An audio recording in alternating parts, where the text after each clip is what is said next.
Assalamualaikum warahmatullahi wabarakatuh. Perkenalkan, nama saya Salwatas Kanaf Surandana dengan NIM 2351229 EK 24309.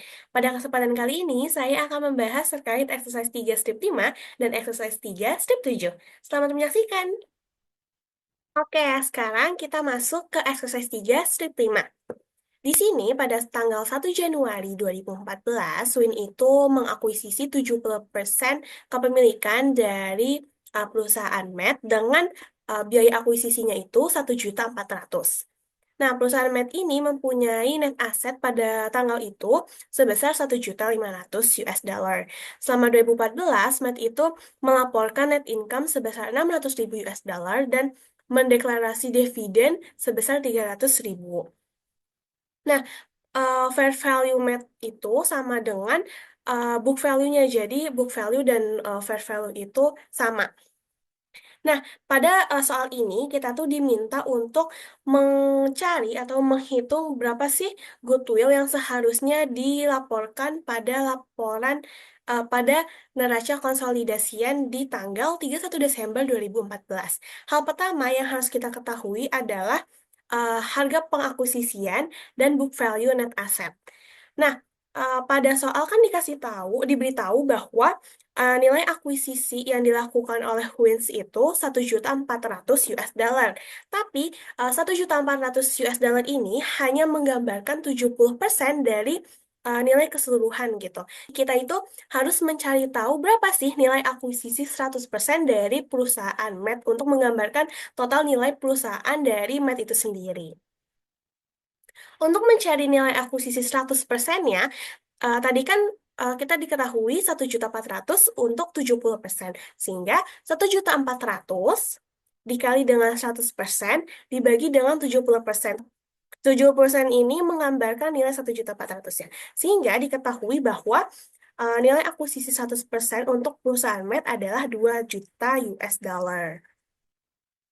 Nah, kemudian untuk mencari goodwill-nya, tadi sudah diberitahu bahwa kita harus menggunakan nilai akuisisi yang 100% dikurang dengan book value net asset. Diketahui bahwa nilai akuisisinya adalah 2 juta US dollar dikurang dengan book value net assetnya sebesar 1.500.000 US dollar.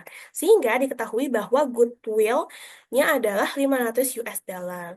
Maka, goodwill yang harus dilaporkan di neraca konsolidasian pada tanggal 31 Desember 2014 adalah 500.000 US dollar.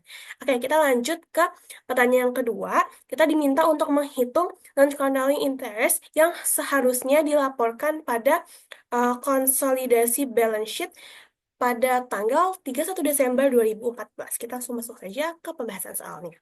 Oke, kita langsung masuk aja ke pembahasan soal nomor 2, yaitu kita tuh disuruh mencari non-controlling interest yang harus dilaporkan pada 31 Desember 2014 di neraca konsolidasian. Nah, tadi kan diketahui bahwa 70% kepemilikan Mats itu tuh ada di perusahaan Wins. Nah, kan satu perusahaan med itu kan bisa dikatakan 100% ya, karena 70% yang udah dimiliki oleh Wins, di mana mereka itu berarti lebih dari 50%, dan berarti mereka adalah pemegang saham pengendali. Nah, berarti sisa 30%-nya atau selisih dari 100% dikurang 70% merupakan kepemilikan dari non-controlling atau kepemilikan tidak non-pengendali begitu.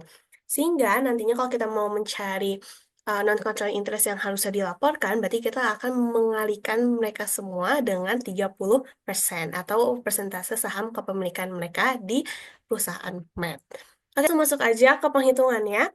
Yang pertama, non-controlling interest pada tanggal 1 Januari atau pas lagi awal tahun, di mana kita bisa mengibaratkan dengan nilai akuisisi 100% yang tadi kita udah ketahui di soal nomor 1 tadi, yang di sini. Di sini ada akuisisi 100%, yaitu 2 juta US dollar. Nah, mereka ini mempunyai persentase kepemilikannya itu 30%, sehingga 2 juta US dollar dikalikan dengan 30%, sehingga diketahui 600.000 US dollar. Oke, lanjut.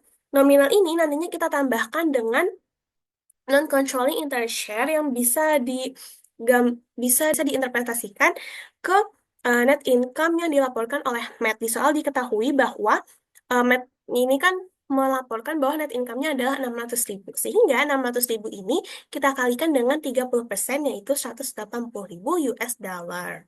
Oke lanjut, karena tadi Matt ini sudah mendeklarasikan dividennya, maka kita harus mengurangkan nominal tersebut pada perhitungan ini. Oke, dividennya itu kan diketahui 300.000 US dollar. Sehingga 300.000 US dollar kita kalikan dengan 30% sehingga ketemu 90.000 US dollar. Kemudian, hingga hal ini kita jumlah sehingga kita menemukan untuk non-controlling interest-nya pada tanggal 31 Desember 2014 adalah 690.000 US dollar. Oke, untuk semakin yakin dengan jawaban ini, kita tuh bisa melakukan cross-check kembali perhitungannya dengan mengganti kan tadi kita tuh semuanya kita kalikan dengan persentase non-controlling interest kan. Nah, untuk mengecek kembali kita itu bisa mengalihkan semuanya dengan 70% atau ibaratnya kayak saham pengendalinya begitu. Oke, kita coba untuk mengecek ulang ya. Tadi kan investmentnya itu 2 juta. 2 juta kita kalikan dengan 70%, ketemu 1.400.000. Benar kan? Berarti kan ini totalnya kan tadi 200.000, berarti kalau dijumlah pas ya. Terus controlling interest share itu kan tadi 600.000, dikalikan dengan kepemilikannya itu 70%. Ketemu 420.000. Ini juga sama, kalau dijumlah itu hasilnya juga 600.000 US dollar. Terus kita kurang dengan dividen yang udah dideklarasi, yaitu 300.000, kita kalikan dengan 70%, ketemu 210.000 US dollar. Nah, ini juga ya, sama kalau dijumlah, itu tuh sama-sama 300.000 US dollar. Nah, kemudian kita jumlahkan mereka semua ini, hingga ketemu untuk investment di Wins itu sebesar 1.610.000 US dollar. Nah, 1.610.000 ini kan hanya menggambarkan 70% atau menggambarkan kepemilikan yang controlling aja kan. Nah, kita bisa mencari bagian non-controllingnya dengan 1.610 ini kita kalikan dengan 30%, lalu kita bagi dengan 70%. Sehingga ketemu untuk non-controllingnya, untuk perhitungan yang mengecek kembali ini, 690.000 US dollar. Nah, kedua nominal ini sama, berarti jawaban ini juga sudah benar. Begitu. Maka, non-controlling interest yang harus dilaporkan pada tanggal 31 Desember 2014 di neraca konsolidasian adalah 690.000 US dollar. Oke, karena tadi kita udah membahas exercise 3 step 5, maka sekarang kita lanjut ke exercise 3 step 7. Nah, jadi kita tuh mengetahui bahwa Susak ini merupakan anak perusahaan yang kepemilikannya itu 80% dimiliki oleh perusahaan Kiam yang diakuisisi pada tanggal 1 Januari 2014. Fair value net assetnya Susak itu sama dengan book value-nya pada tanggal Januari 2014. Oke. Nah, perusahaan Yum ini eh, untuk net income terpisahnya sebelum digabungkan dengan income dari Susek itu sebesar 350.000 US dollar. Sedangkan pada saat itu Susek itu juga mempunyai net income sebesar 240.000 US dollar.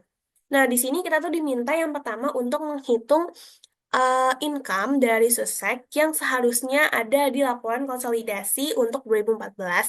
Dan yang kedua, kita tuh diminta untuk menghitung berapa sih controlling share of net income pada tahun 2014. Di nomor satu ini, kita kan diminta untuk berapa sih income yang harusnya muncul di laporan konsolidasi, laporan laba rugi konsolidasi. Nah, yang pertama, kita tuh harus mengetahui berapa sih net income dari Susek itu sendiri. Dan yang kedua, kita harus mengetahui presentasi kepemilikannya itu berapa sih. Nah, tadi net income Suseknya itu sudah dikasih tahu, sudah diberitahu bahwa ini ya, Susek CEO Ltd net income for the year was 240.000 US dollar. Sehingga net income-nya adalah 240.000 US dollar. Nah, berapa sih persentase kepemilikannya? Juga dikasih tahu di soal bahwa kepemilikannya itu adalah 80% yang ini. Nah, berarti 240.000 ini kita kalikan dengan kepemilikan 80%, sehingga income yang harusnya dialokasi ke controlling interest adalah 192.000 US dollar. Oke, jadi income dari perusahaan Sesek yang harusnya muncul di laporan laba rugi konsolidasian sebesar 192.000 US dollar. Ayo kita lanjut ke soal nomor 2. Di sini kita diminta untuk menghitung berapa besar sih laba bersih yang dimiliki oleh pemegang saham atau perusahaan YAM di kasus ini pada 2014. Nah, komponen penting untuk mengetahui laba bersih dari pemegang saham pengendali, yang pertama kita harus tahu net income dari YAM itu sendiri, dan yang kedua kita harus mengetahui laba bersih dari anak perusahaan atau pada kasus ini adalah Susek yang tadi kita udah hitung di soal nomor satu. Nah, kita langsung masuk ke perhitungannya. Tadi di soal juga udah di state bahwa perusahaan YAM itu tuh spread net income-nya sebelum digabungkan itu sebesar 350.000. Oke, berarti net income dari YUM itu sendiri adalah 350.000. Kemudian untuk income dari seseknya itu kan tadi udah kita cari ya di nomor satu, yaitu 192.000 yang kita ketahui dari net income Susek itu sendiri dikalikan dengan kepemilikan yang dimiliki oleh YAM, yaitu 80%, sehingga ketemu 192.000 kan. Nah, kita langsung masukin aja ke sini. Nah, untuk mengetahui controlling share of net income-nya, itu tuh kita tinggal menjumlahkan spread net income punya YAM dan income dari Susek yang sudah kita hitung, yaitu berarti 350.000 ditambah dengan 192.000, sehingga ketemu 542.000 US dollar. Oke, jadi, controlling share of net income yang menggambarkan laba bersih yang merupakan hak dari perusahaan IAM dalam laporan keuangan konsolidasian adalah 542.000 US dollar. Oke, untuk pembahasan exercise 3 step 7 sudah selesai. Oke, karena tadi kita udah membahas nih terkait exercise 3 strip 5 dan exercise 3 strip 7 menandakan bahwa video ini sudah selesai. Maka saya Saltas Kenal Syandana pamit undur diri. Terima kasih, kurang lebihnya mohon maaf. Wassalamualaikum warahmatullahi wabarakatuh. Sampai jumpa.